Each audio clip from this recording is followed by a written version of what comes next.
जैसा कि आप जानते हैं कि 15 अगस्त यौम आज़ादी का दिन है, वो नज़दीक आ रहा है।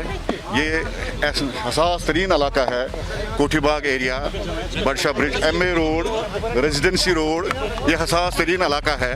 इसको एरियल सर्वेलेंस के लिए हमने आज सुबह करीबन 1 दर्जन से ज़ायद ड्रोन उड़ाए हैं जो एरियल सर्वेलेंस करेंगे।